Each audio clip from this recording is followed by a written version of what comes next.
What's up, guys? Dr. M3 here in the Aventador SVJ Zago edition. As you guys recently heard, the Aventador has come to the end of the line. Yeah. It's a pretty amazing thing. It's been really 11 years on the market.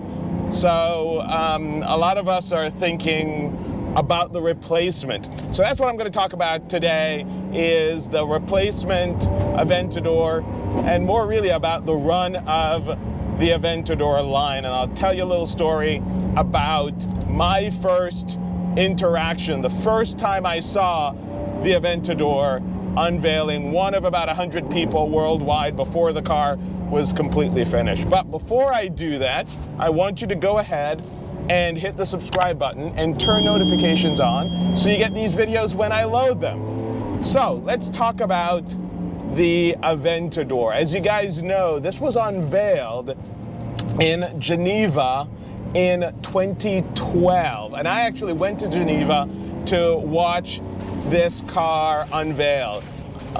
Interestingly enough, my video is the first video on the internet with the exhaust of the Aventador, because I got to go to the factory while it was still closed, because I was in Geneva and I met a couple of important executives, and I kind of said, hey, you know, we'd love to go down and see this car.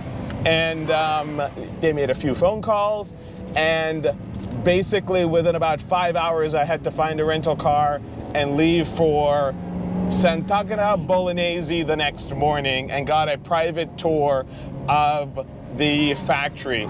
And the factory had been closed for 9 months at that point, when they were retooling and getting ready for the Aventador production.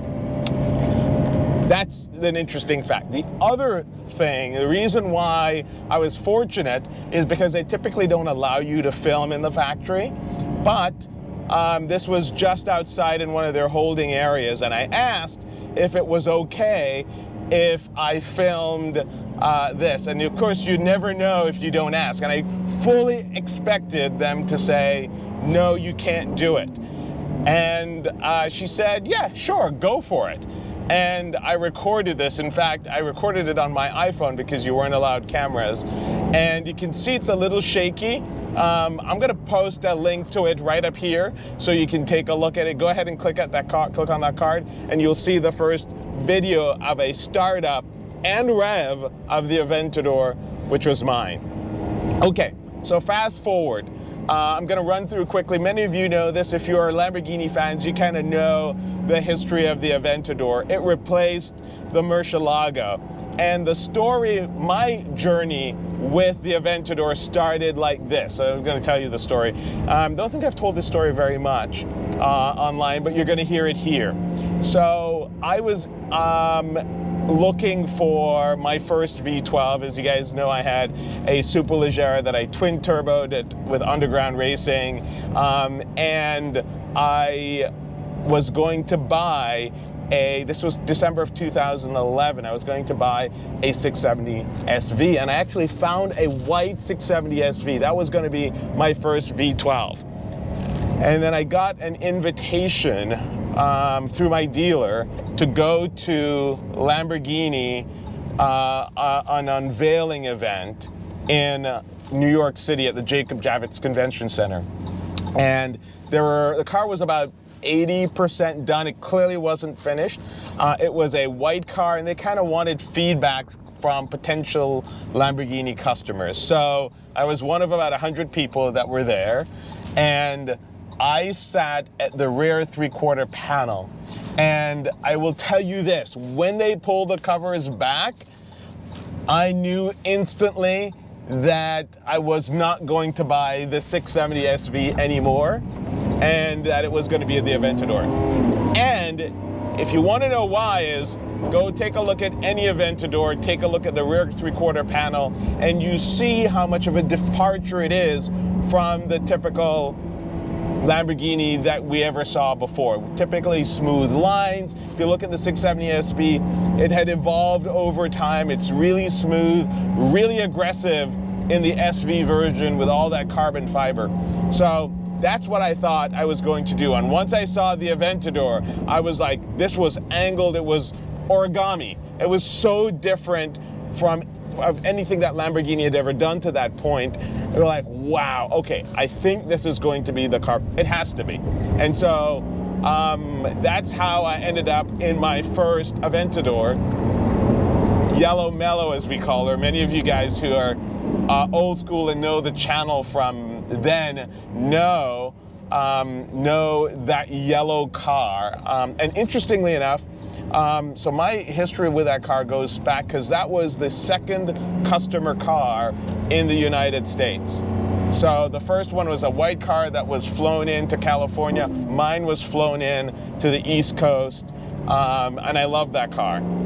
I had it for about 2 years, a little under 2 years. And then, of course, you have the anniversary car, which is a 2014, the green one.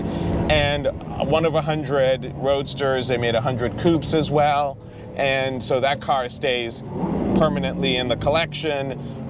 But you can understand where this is going. Okay, so what are the other variants that we've had over the years? So we've had one-offs. I won't really include them that much. So for instance, the Aventador J, which is a freaking awesome car. It's an amazing car.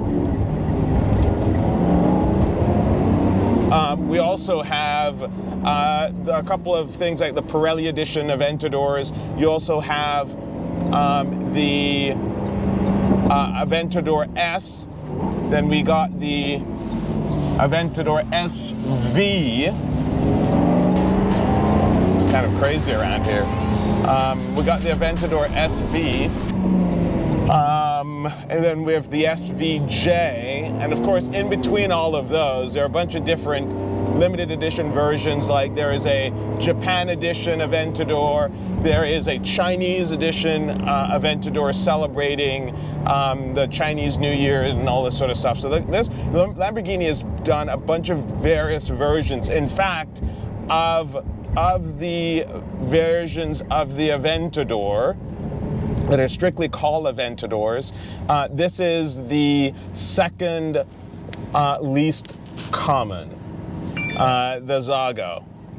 This is actually even more rare than the SVJ 63 Roadster. They made 63 Roadsters, 63 coupes. They only made 10 Aventador SVJ Zago editions. You could make the argument, well, the Veneno is an Aventador, it really isn't. It's based on the Aventador chassis. The Centenario, a little bit based on the Aventador chassis, yes, but it's a different car. And so is the Sion. So all in all, if you look at the Aventador variants that they've produced over the years, they've produced 11,465 Aventadors, all variants together. And if you think about it, that's amazing, because this is a company where the cars are still hand-built. They're handmade cars. Ferraris are all, machinery, all robotically built, all of them. Every Aventador is still hand-built.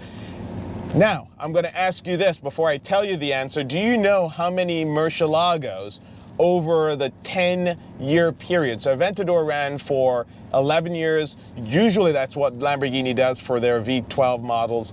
But the Aventador ran 11 just because of the pandemic.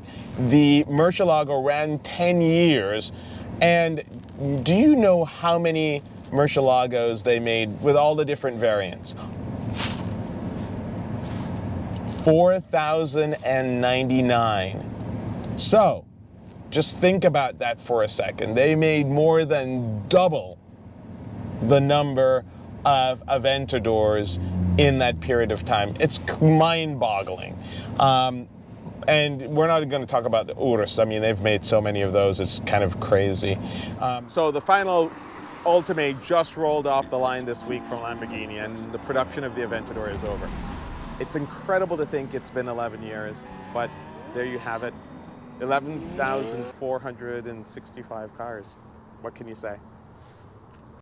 But this car is really a very special car. It was controversial at the time when it was first introduced, but I think if you look at it today, it is just as beautiful as it was back then. So I am really excited for the replacement. I am actually happy and excited and really fortunate that I in fact have two of these special cars. I have the 50th anniversary and the Zago, and I'm keeping them. So your question is what you're gonna, I know you're gonna be asking me, and few of you have asked me already, am I doing the replacement? Have I seen the replacement? The answer is no. Will I be seeing it soon? I hope. I can't say any more than that. I think I know when an event's coming up. But we're gonna take a look at that car.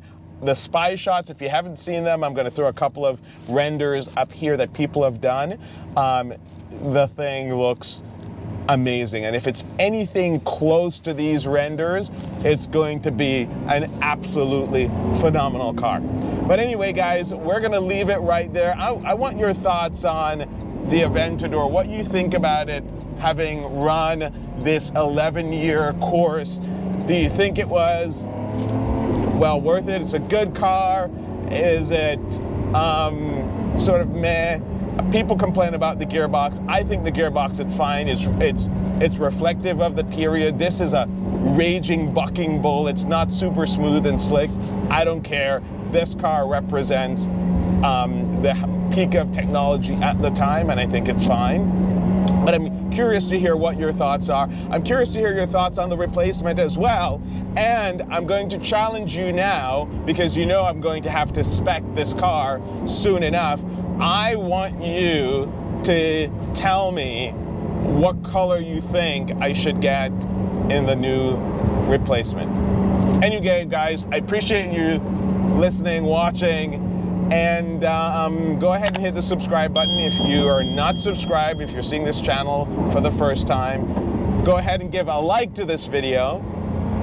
And if you don't like this video, go ahead and hit the like button twice. That'd be great. And we'll see you again in the next video. Thanks for watching.